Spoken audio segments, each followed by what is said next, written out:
Okay. I'll keep letting people in as they're coming through, but firstly, welcome. This is the PetroBowl Championship, the 23rd PetroBowl Championship live team draw. So we'll be walking through a few things today. Have our welcome from the Student Development Committee Chair, Maisa, and I'll be running through the teams, the overview for the day, and then we'll be wrapping up with the live draw to determine the bracket for this year's championship. So, Maisa, I'll start with you if you'd like to say a few words. Okay. Hello, everyone. My name is Mesa. Thank you all for joining. It's finally the live draw, okay, the anticipated event of the year, the PetroBowl Championship. I would like to thank the Student Development Committee member for their hard work in, especially in the PetroBowl program. Also, the volunteers, the question writers, the question reviewers who won't be able to have questions, to be able to run the program as smooth as it is without their dedication and commitment. Big thank you to all question reviewers and question writers, in addition to the committee members, and special appreciation for James for everything he's doing for us, for facilitating, supporting, and empowering. That's the most important thing. And yeah, that's all. Thank you. Wonderful. Thank you.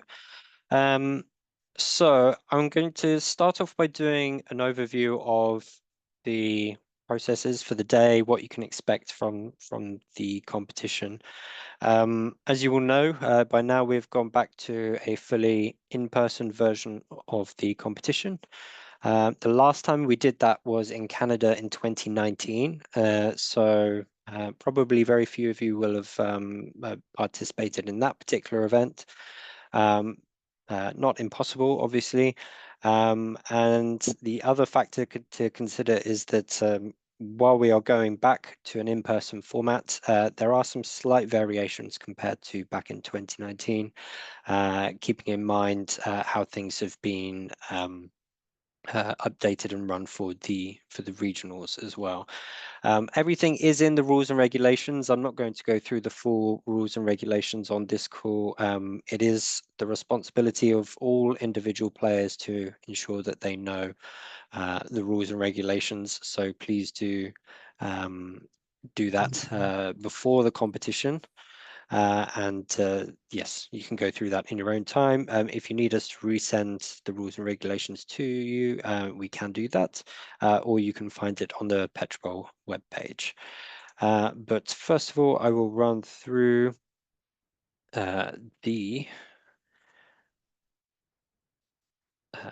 sorry, let me just get this up. I'll go through a different presentation for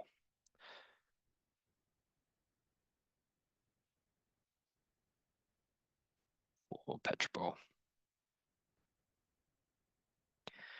So I just cover the difference, as I said, with earlier, is that compared to the 2015 format, 2019 format, same as the 2015 format, but the main difference between previous games is the timing and the setup of the questions. Right, so let me just swap my screens over.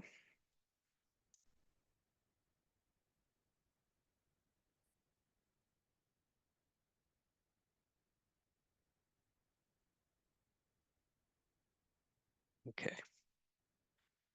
Hopefully you can see this new screen.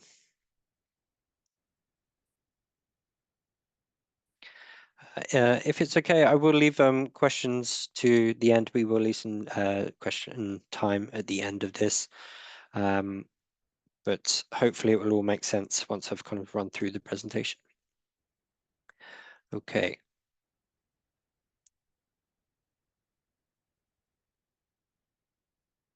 So as I say, we'll run through an introduction to the contest as a whole, how you've got to this stage, how the in-person version of the game will work. I'll talk a bit about the question format and the fairness of how we enforce the rules. So we'll get started. So as you all likely know, we have 6 super regions.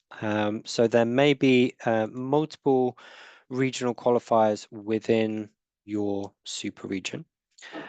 So you may have participated in one competition, you may have had nationals, you may have done lots of different things, but the main aim is from each of these super regions, 5 teams are selected from each of those super regions to participate in the championship.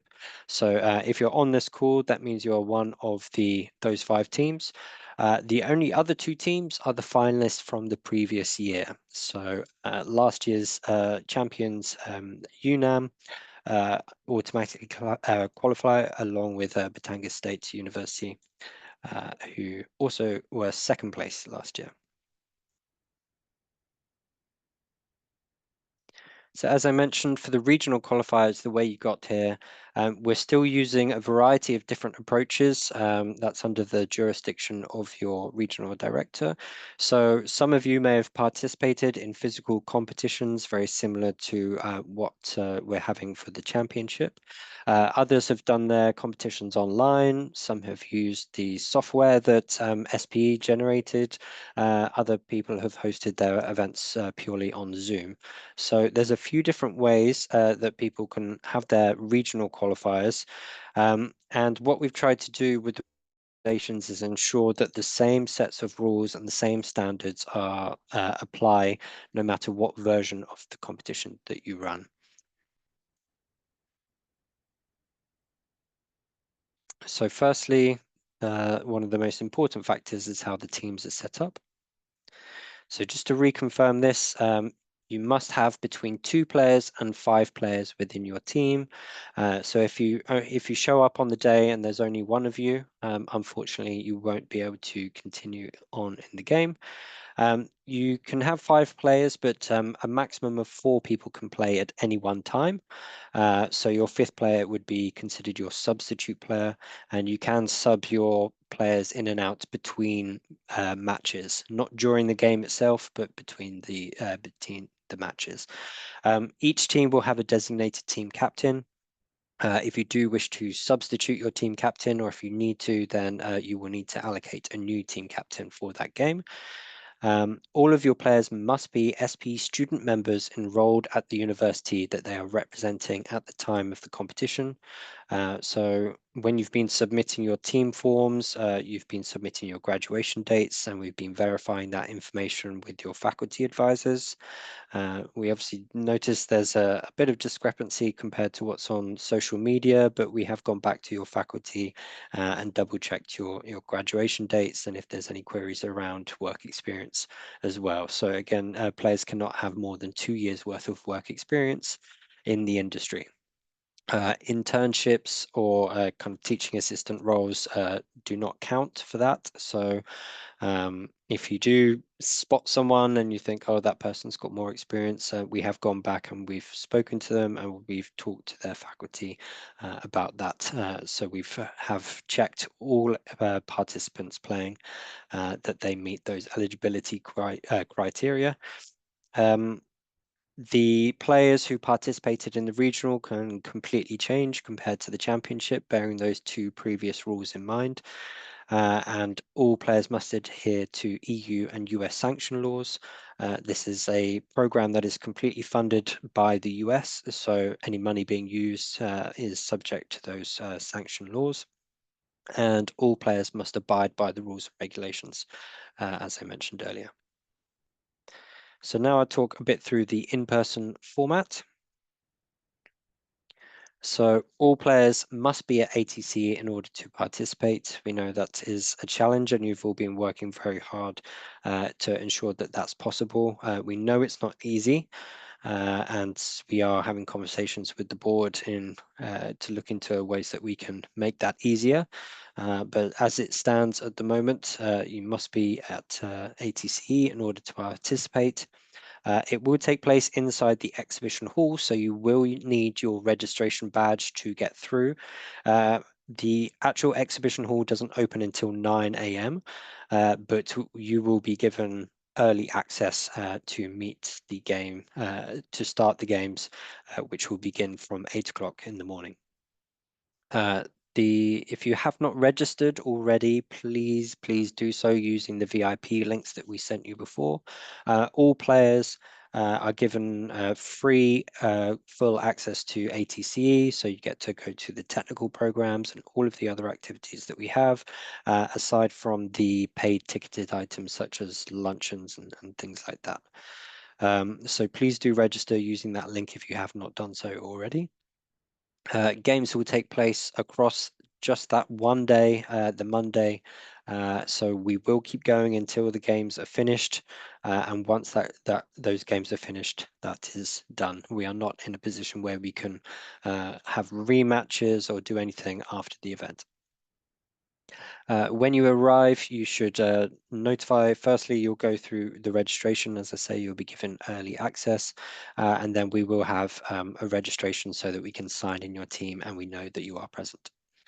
Please do remember, if you are late for your matches by more than 5 minutes, then that may be considered that you are not there and you have forfeited the game. So just to show you how that looks, the main entrance will be here. The registration badge area is here. You will be able to pick up your registration badges on the Sunday if you are there a bit earlier. And then you just need to go straight ahead, and then you'll see the PetroBowl room is on the far right-hand corner.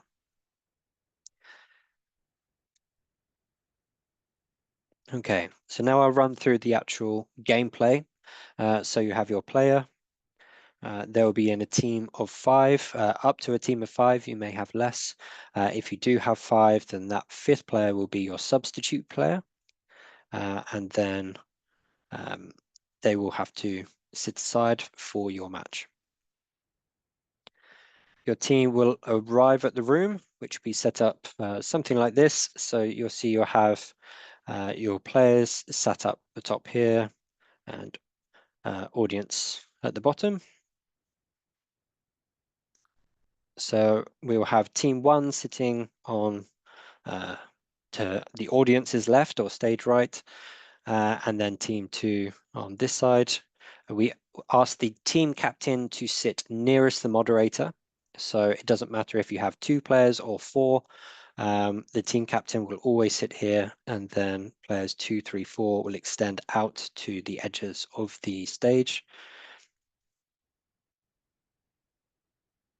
We have our moderator who will be on the stage with you, facing the audience. And then down on the ground, looking up at the players and the moderator, will be a table of judges. And then we will have a table of our volunteers on the right-hand side, which will include our timekeepers, scorekeepers, Zoom admin who will be helping with any live streaming, and also on WhatsApps to make sure that everyone's ready for their upcoming games. We also have several monitors who will be around. They won't be highlighted or anything. They won't be wearing special badges, but we will have volunteers. They may be a mix of judges who are not actively judging at the time, but we have some other volunteers as well. And they'll be just keeping an eye out for any potential conferring between players and audiences, or any other signs of cheating, uses of technology, those kind of things. So we will have people on hand to watch out for gameplay. Okay, so once everybody's sat down, the software operator will ask you to test your buzzers. You will do this one at a time, so please wait until you have been asked to. So we will test the first team's buzzers first, and then team 2's buzzers next. And then that way we can ensure that you're familiar with how to use the buzzers and that all the buzzers are working in the lead up to the game. So we would do that before every single game to make sure that everybody is familiar and everything is working. So at this stage, the moderator will ask if everybody is ready to get started. So the players will need to state that they're ready, and the judges and volunteers will need to state that they're ready. And once we do that, then the questions will begin. So the moderator will ask the first question, and then at that stage, the timekeeper will count down to 5 seconds. So the 5 seconds starts from when the question has been read in completion. So if the question takes 10 seconds to read, there'll be an additional 5 seconds on top of that to buzz in. You are welcome to buzz in before the question has been completed. If that does happen and you buzz in, you will have to answer immediately. The moderator will not complete the question. They will stop where you have buzzed. If that answer is then wrong, then we will reread the question and redo the time count as well. So there'll be 5 seconds from the time the question has been read, and then within that time, the players who wish to answer need to buzz in. And they will do that using the buzzers that we will have on the tables. And then the software that we have, which will also be shown on the screen, will indicate who buzzed in first. So in this example here, you'll see that Team 1, Player 2, so this one in green, was the fastest out of everybody. The second fastest player was Team 1, Player 3 in red. And then third and fourth was Team 2, Player 4. And then the team captain of Team 2 was the fourth person to have buzzed in. So we only accept the fastest response from each team. So that means we will only consider, in this case, answers from this player here, Team 1, Player 2 in green, and also Team 2, Player 4 in blue over here. So we will only consider their answers. And again, there is no conferring. So if we see any players talking to each other during this time, that could be a reason for disqualification. So please do watch out for that. So at that stage, the moderator will indicate who they wish to respond. So please, even if you think you've buzzed in fastest, wait for the moderator to call your name in case you're wrong. And then that person will give their answer. The judges will deliberate, and they will either decide whether the answer is correct, which will award you 10 points, or they will just determine that your answer is incorrect, and then they will award you -5 points. If the answer that's given is incorrect, then at this stage we hand over to the opposing team. So again, in this case, Team 2, Player 4 was the fastest from the opposing team, and then they will give their answer. They are scored in exactly the same way. So if they get a correct answer, that's 10 points. If it's incorrect answer, that's -5 points. At this stage, if anybody wishes to appeal, this is the time to do it. You have a maximum of 2 appeals per game. So please use those appeals carefully. You cannot appeal every single decision. You can only appeal up to 2. And at that stage, you'll be asked to vocalize your appeal, and then the judges will decide whether that is accepted or not, and then that decision is final. So you cannot appeal after the game has been completed, or 3 questions down, 4 questions down. You have to appeal at the time for the question that you are currently working on. Because of the nature of the game, because it's a single elimination knockout bracket, we cannot start changing scores retroactively. We have to keep going with the games because it will have unfair consequences if we start making retroactive changes. So that is the completion of one question, and once that's been done, we will repeat that process. we'll make sure everyone's ready to continue, and then again we'll ask the question, buzz in within 5 seconds, and then listen to the responses from the fastest player. So similar to the regional qualifiers, we will have a set number of questions this year, so that will change from round to round, but we will have a set number of questions, and there is still no bonus questions to keep things in line with how the regionals have been run. Okay, so as I mentioned, we do this in a single elimination bracket. So we will run all of the first round games first, and then the winner of those matches will go through to the next round, and then they will keep playing those.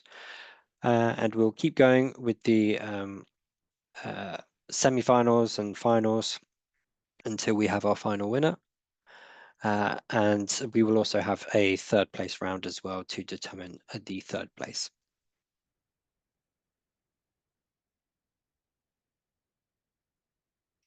Okay, so that is the competition as it will be run.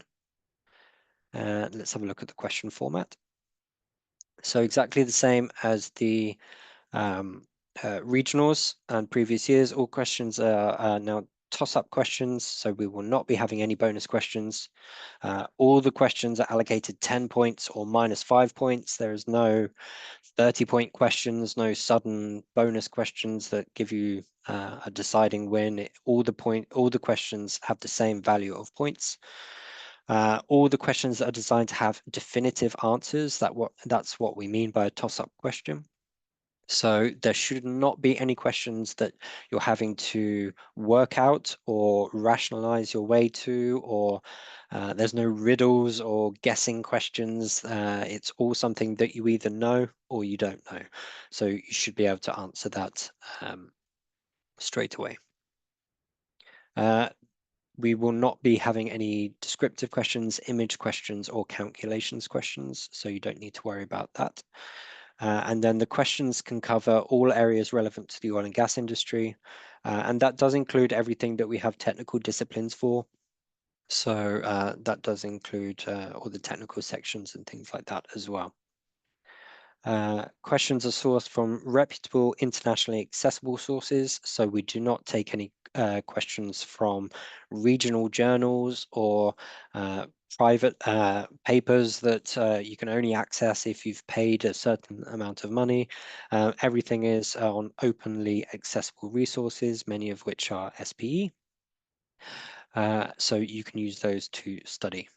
And then once again, the judges have the final say on whether an answer is correct or incorrect. So even if the answers are different to what it says on the answer sheet that the judges have and the moderators have, the judges can override that decision using their expertise.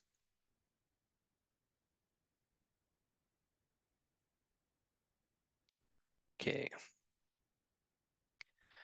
Finally, I'll just have say a few words about fairness and the rules of the competition. So first, I just want to remind you about the purpose of the PetroBowl competition, and that is to showcase the dedication and knowledge and ability to handle pressure for our students all over the world. So we want to have a fun, enjoyable competition. You'll be presenting in front not only your peers, but many industry representatives, potential employers, and things like that. So please do remember that the way that you behave on this stage is seen in both a positive, but also it could be seen in a negative way if you do not behave yourself, if you do not act in a professional manner. So please remember this is a way of representing yourselves to the industry. So whether you win or you lose, if you show yourself in a professional manner, that will be seen well by the audience. So there will be times where you get questions right and wrong, or you don't agree with judges, or you don't agree with things that have happened. But please remember again, we have these rules set in place. We've had 23 PetroBowl championships now. The rules are there for specific reasons, and we would do everything we can to ensure that those rules are followed as precisely as possible. we are all human. Judges can make mistakes and things like that, but we have to follow the processes for the day. So if there is any adaptations, we will do so to make it as fair as possible. But ultimately, please do try and have fun. And remember, this is a competition. There will always be winners as well as losers. So I talked a little bit about cheating before. There are some things that we're doing to ensure that that is kept to a minimum, if at all, which we're hoping to avoid. So please do remember there's no conferring with teams, audiences, external devices. If you have your phone vibrating in your pocket whenever there's an answer or something like that, that is all against the rules, and we will have people looking out for that. So I would recommend keeping your phones away from the desk. We're not going to be frisking you when you come up onto the table, but if we do note some suspicious activity and you do happen to have your phone open and in your pocket at the time, then that may be seen against you and can result in disqualification for your team. So please avoid having any external devices or headsets in or anything like that. If that's spotted and you haven't made anybody aware of it without good reason, that can be seen as a reason for disqualification. Please remember as well, there's a limited time response. So when we say there is 5 seconds for you to buzz in, that is what we will be sticking to. But also when you are asked to give your answer, you will need to do that as soon as it is appropriate. The games are no longer timed. We are running on a fixed number of questions, but that does not mean that you can deliberately delay games or try and buy yourself more time, as that can be seen as a way of trying to have a way of conferring that is not visible, that may be trying to give yourself an advantage. So please remember, if you've buzzed in and the moderator has asked you to give your answer, you do need to do that as soon as possible. We will have game monitors on watch to review all of that. And also we would ask, please, no recording of the question sets and things like that. Mice has been working incredibly hard on generating the questions along with the rest of the PetroBowl question writing committee and the student development committee. It's a very difficult process. It's nearly impossible to get so many questions every year, but they manage it every time. And it's a huge sorrow for all of us when people start recording and abusing those questions. So please, no recording of the questions. You can take photos, you can enjoy the games, you can do things on social media, that's absolutely fine. But to use the questions in that way is not appropriate.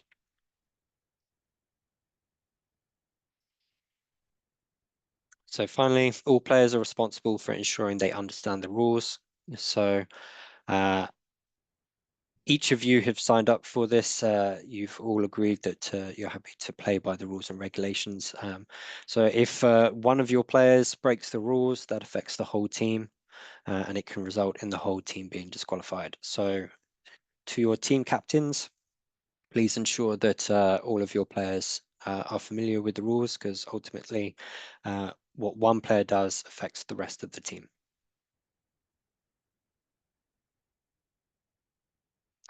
So finally, once again, this competition is a celebration of how we can all work together internationally and play with good sportsmanship.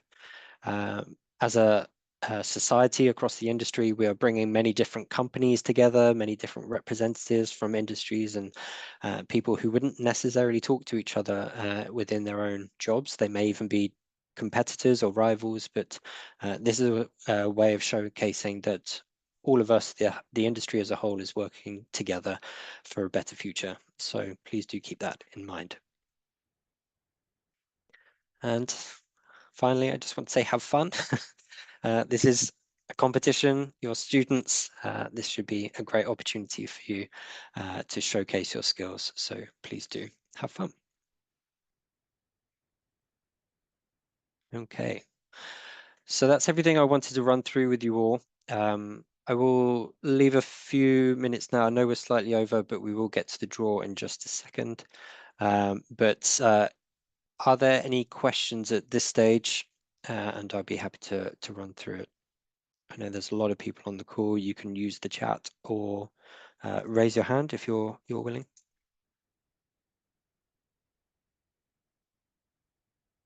And don't forget, you can always email us as well. I do have a small question to Please do. go ahead. Who is the person authorized to make the appeal in the right moment? Is the captain the only one allowed to do so? Is the person who answered? Is anyone in the team? Great question. Yes, that is the team captain. The appeal should come from the team captain. So anyone can flag up a concern, but they should be flagging that up to their team captain. As I say, there is only 2 appeals per game. So if you have a player who is really thinks they're right, but the team captain believes that they should keep their appeals for a later stage, then that is the reason we want to ensure that the team captain has control over that. So anyone can flag a concern, but it must go through the team captain for it to be recognized by the judges. And also, once the captain says, okay, we do want to make this appeal, the one that actually presents the appeal, the discussion, let's say, is also the captain or the person who believes was right? That can be, the actual concern can be raised by any member of the team who has that concern, but it has to be flagged by the team captain so that we know it's something that the team as a whole wants to commit to. Great, thank you so much. Perfect, a really good question, thank you.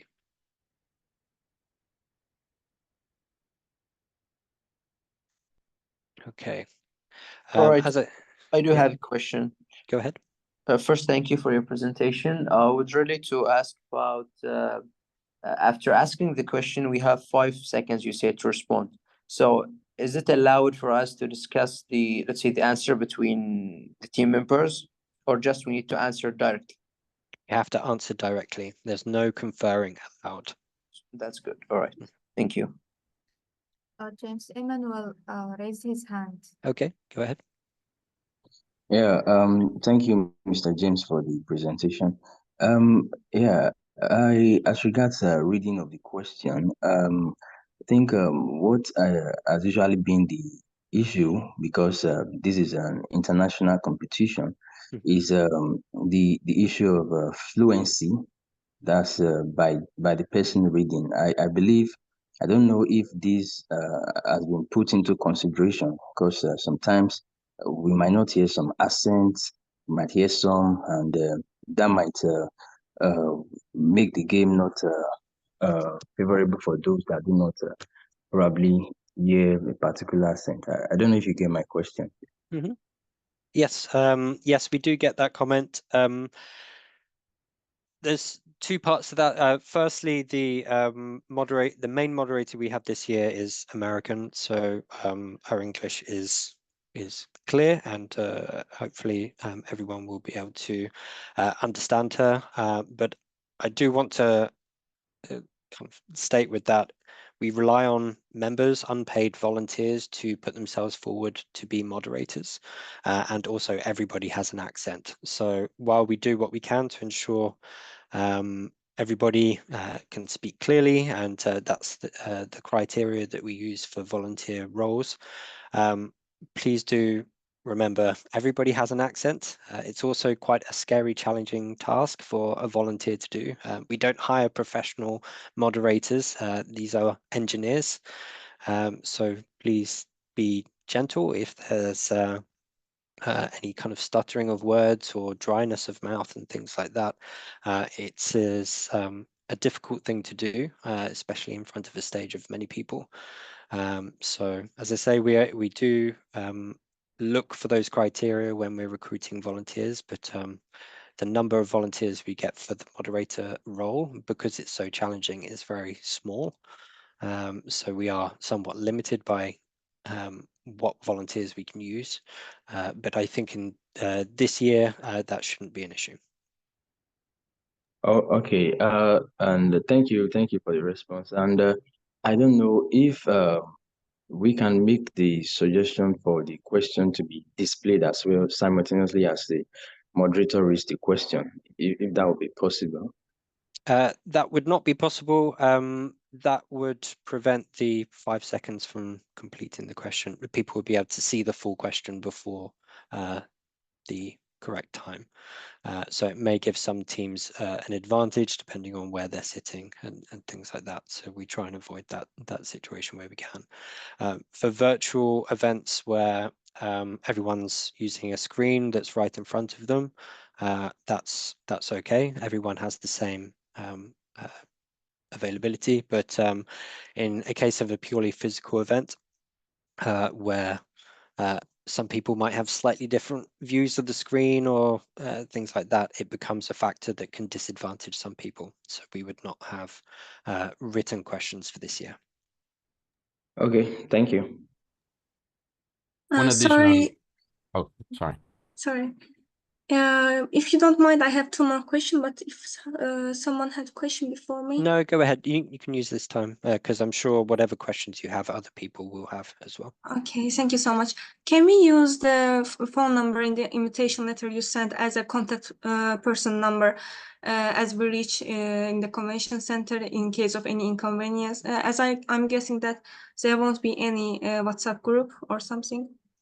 Yes, we'll be setting WhatsApp groups. Oh, So nice, nice. everyone, yes. I know not everybody uses WhatsApp groups, but yes, we've been asking for people's your phone numbers on the team registration form, so we'll be Nice, setting thank you those so up. much. And second, out of curiosity, will be there any live stream on YouTube of the game? Yes, it may not be the full day, but our aim is to live stream as much of it as we can. Okay, thank you so much then. Okay. Oh, my additional question was, are we going to have any kind of monitors or a better term is screens in front of our stage to be able to see not the questions, but the scores? as the No, match goes through? no, there won't be monitors on the stage. Okay. We, as I say, there's no overall timing. It's not like the old days where the games lasted a particular set amount of time. So during that period between matches, we will, when the game is kind of not active, we will be showing the scores. Great, thank you. Okay, just having a look in the chat now. So yes, questions will not be displayed on the screen. If a second team buzzes within the 5 seconds but chooses not to answer the question after the first team has, would that still be -5? Yes, if you have buzzed in, that is you saying, I want to answer this question. So once you have done that, then you have to answer that question. Otherwise, it will be considered an incorrect answer. So the same would apply if you accidentally press the buzzer and you didn't mean to. We have had cases like that in the past. Depending at what stage, sometimes the judges can be a bit lenient. I think we had one case where someone was literally sitting down or adjusting their chair and pressed it before the question hit being read. That was let go. But in most situations, if the question has been read and you have buzzed, whether that's intentional or not, or if you change your mind or not, then your response is in play.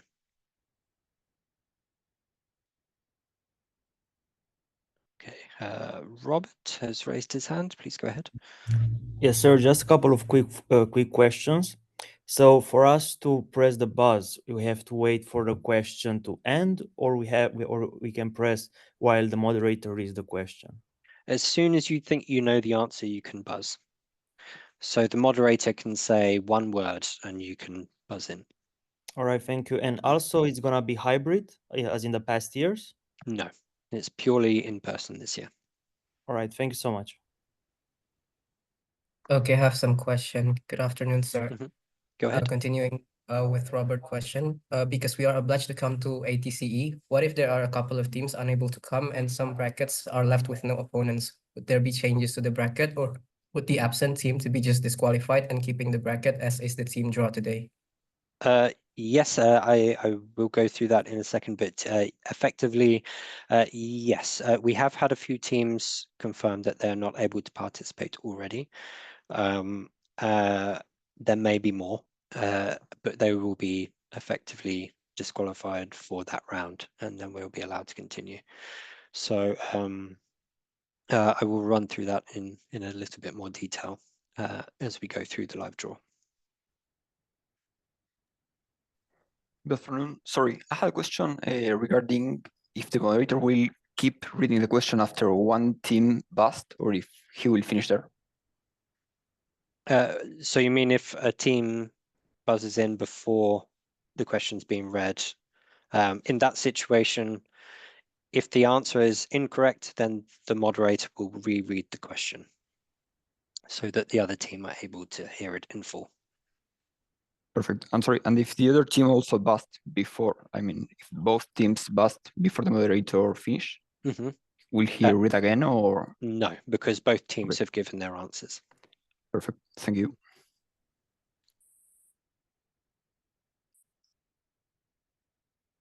Okay. Anybody else?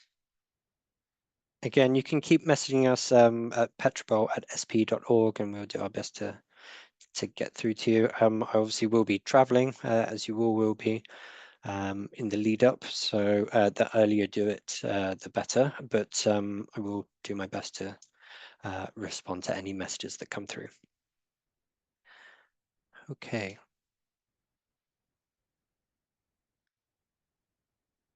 Okay, so I think I'm sharing the original screen now. So just to reconfirm, these are all the teams who have qualified this year. As we're running over, I won't read through all of them, but you'll see most regions have 5, and then we have our Universidad Nacional Autónoma de Mexico, who was our winners last year, and Batanga State University, who are in the Asia Pacific region, who automatically qualified due to their position last year. And this is how the bracket will look. So similar to previous years. As we just discussed, we are drawing the teams now. We do know that some teams have already withdrawn, and there is potential for this to change, for more teams to withdraw between now and the actual time of the competition. There may be people whose flights are delayed and things like that. Forces outside of their control, but may affect things. Because it's a single elimination bracket, if any teams do not participate, it will result in some teams automatically qualifying and other teams having to play more games than others. That is the way a single elimination bracket works. So unless we jump down to 16 teams, which is very unlikely, there will be a case of some teams automatically qualifying over others. So the fairest way to decide which teams will play their games and then which teams will automatically qualify is by pairing teams randomly. And then if one of the teams does withdraw for any reason, then the opposing team will automatically qualify. A bracket for a smaller number will be the same. For example, if we have 21 teams or 25 teams, the bracket will be very similar to this, just missing a few. So what we will do is do a live draw now, and then if teams do withdraw between now and the competition, then the opposing team will get a free pass. Okay. So as we're going back to in person, I'm doing this physically. I have my fishbowl with all 32 teams in here. Najib, no need to apologize. Okay, so I will start off for game 1. Oh, one other thing I forgot to mention. If you do draw another team from your same super region, then we will do a redraw. We want to avoid the situation where you're playing the same team you have already played at your regional competition. So if there is a case where a North American team is drawn with another North American team or African team with another African team, then we will do a redraw. But first of all, the first chapter that's come out is the Baku Higher Oil School from the Russia and Caspian region.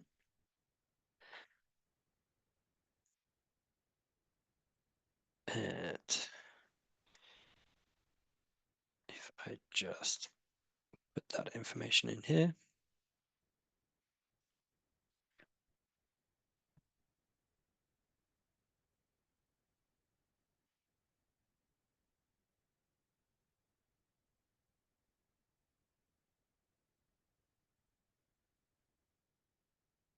I'll just update the bracket directly.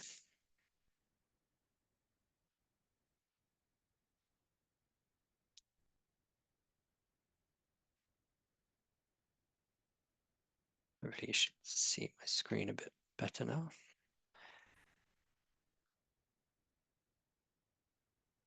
Okay.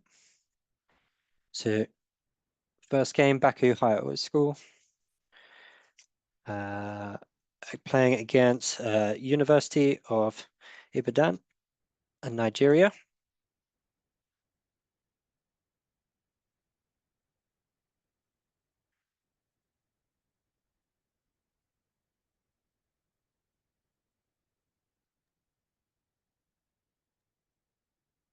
And that is game one. Next up, Suez University from the MENA region.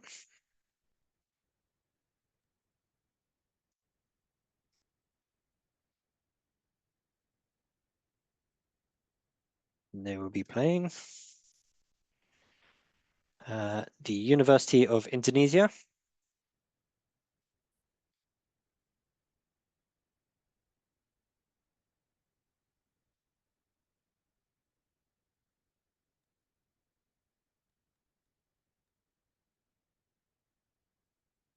Okay, game two. Next up, Universidad de Zulia.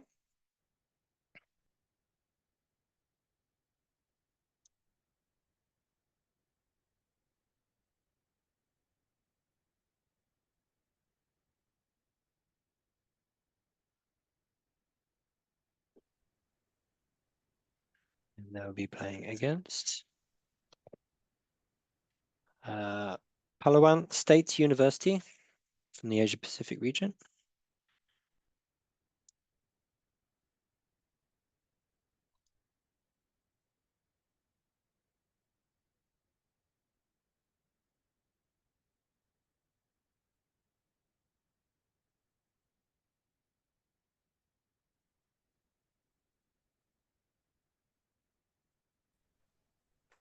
Next up, Universidad de Buenos Aires, Latin America.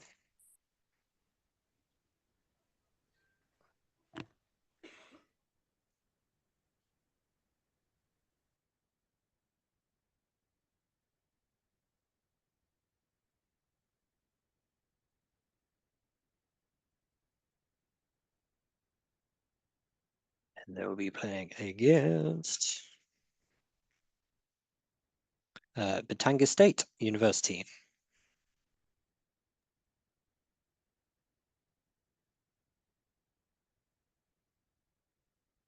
Who were the runners-up for last year.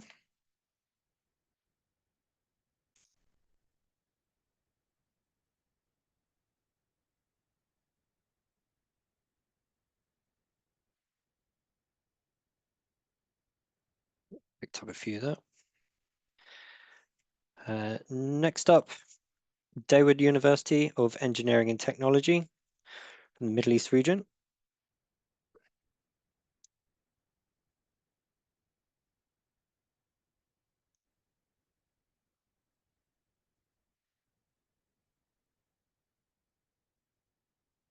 And they'll be playing Texas. That's from the same region. That's Texas A&M at Qatar. So back in.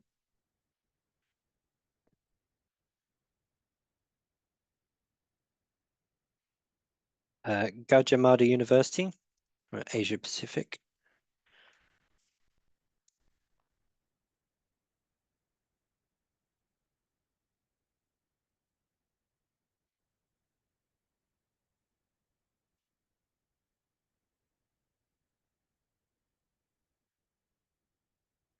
Next up, Kwame Nkrumah University of Science and Technology.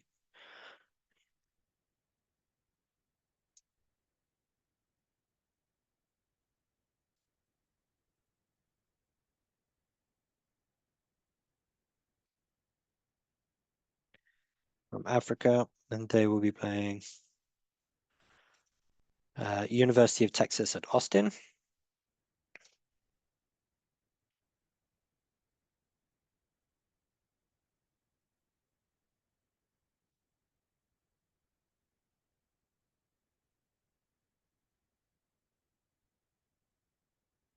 Next up, University of Uyo, Nigeria, the Africa region.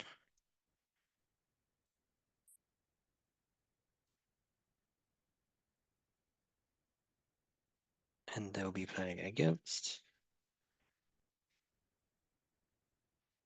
Universidad Mayor de San Andreas from Latin America.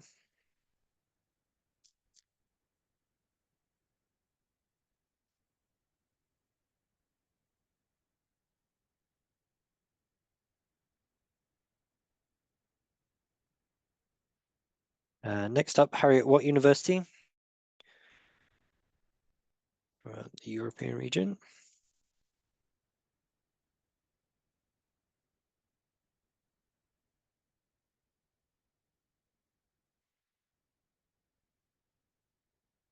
And they'll be playing against UPN veteran Yoga Khatri University for the Asia Pacific region.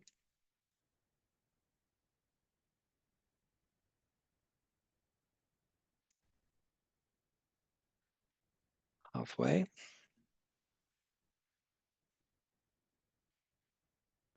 Next up, American University of Razi Kalimani.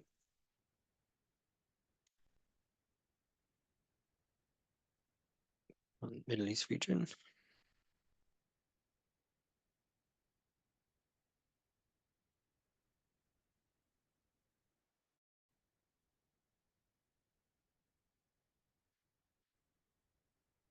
And they'll be playing against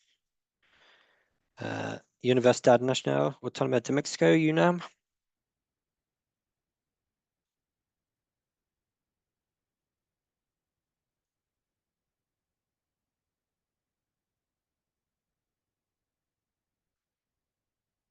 Next up, we have Federal University of Petroleum Resources, Efron, Nigeria.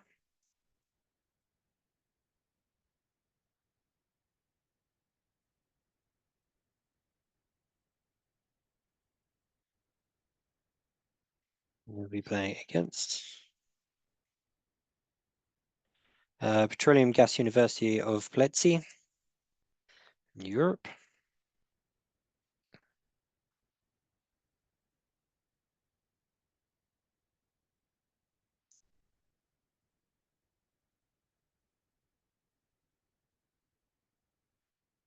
Next up, we have the University of Kansas, North America.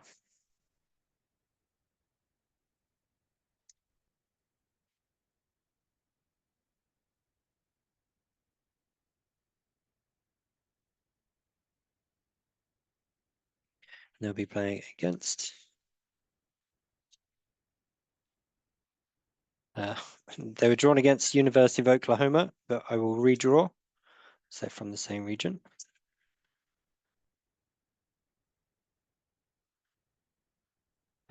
Texas A&M at Qatar from Middle East.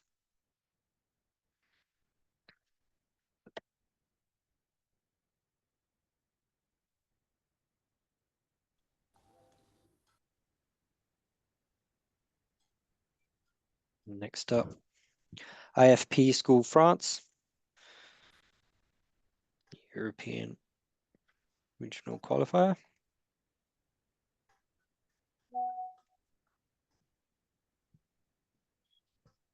And they'll be playing against Kazakh British Technical University, which is from the same super region. So we will redraw that one.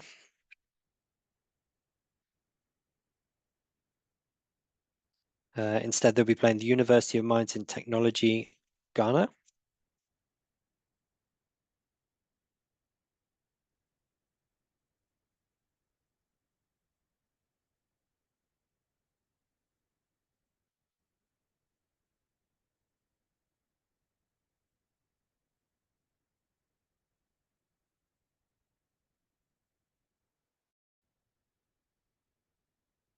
Almost there.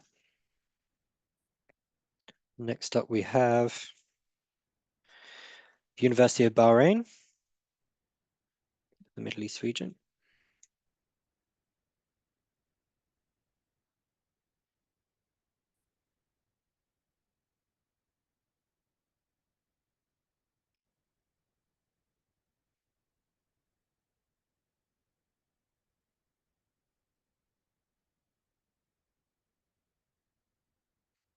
And they'll be playing against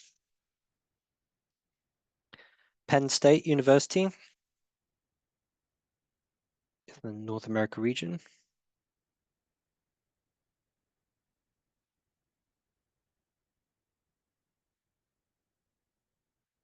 And then next up, Colorado School of Mines.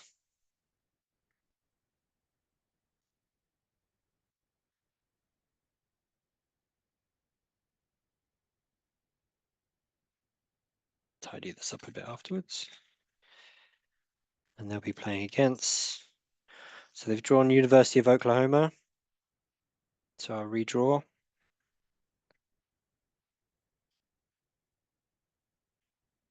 And instead they have the Kazakh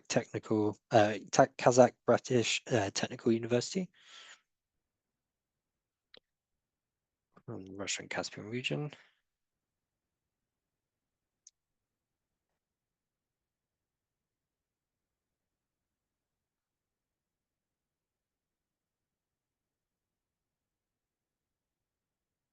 Just a couple more left to go. Next up, Universidad Federal de Rio de Janeiro, Latin America.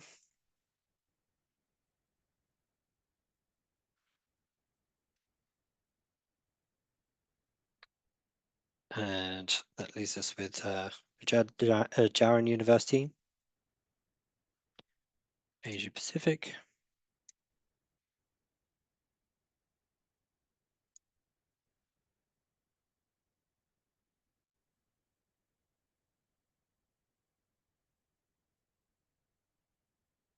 This just leaves University of Oklahoma.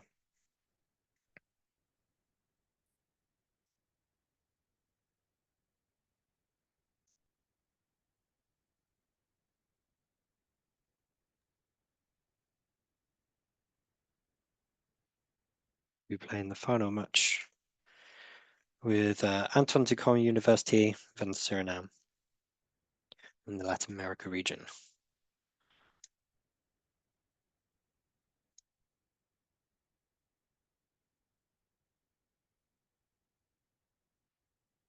Okay, so that's all the regions playing against other regions from different super regions.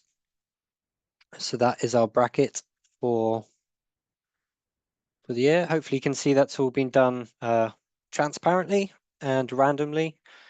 So I'm sure some people will be happy or grumpy about different people they've drawn, but remember, universities are full of new students each year, so historic performance is not always an indicator of how well teams will do next year. So please do believe in yourselves. And I hope you will have a wonderful game. And that is it for today. So are there any final questions before we close off this session today?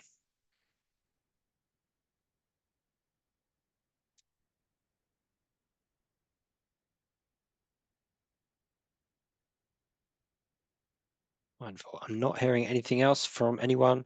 So again, if you have any questions, please do email us at petrobowl@sp.org. Otherwise, I will see you this time next week. So have a great week. Happy studying, happy travels, and I wish all teams the best of luck. Thank you so much. Thank you very much. See you there. There was a question in the comment section. Oh yes, when will the game start? So we'll be having registration from 8 o'clock, and then we'll be saying a few words at 8:30, and the games will be starting just after the words from our sponsors, so around 8:40. Thank you, James, for everything. Thank you for all the teams. I don't know, I was expecting some interaction in the chat group. They're saving. They're keeping their cards No. close. I'm sure we'll see some Happy more. and happy about the draw. I don't know. You know. Definitely. Next week? No, the week after. Yeah, No, it's not long next to week. go. Oh, next But week. Yeah, a week from now. this time next week, Yeah, we'll all be in the exactly. middle of it. Yeah, inshallah. Okay, see you soon. Bye, everybody. Bye, take care. Bye. Bye, thank you.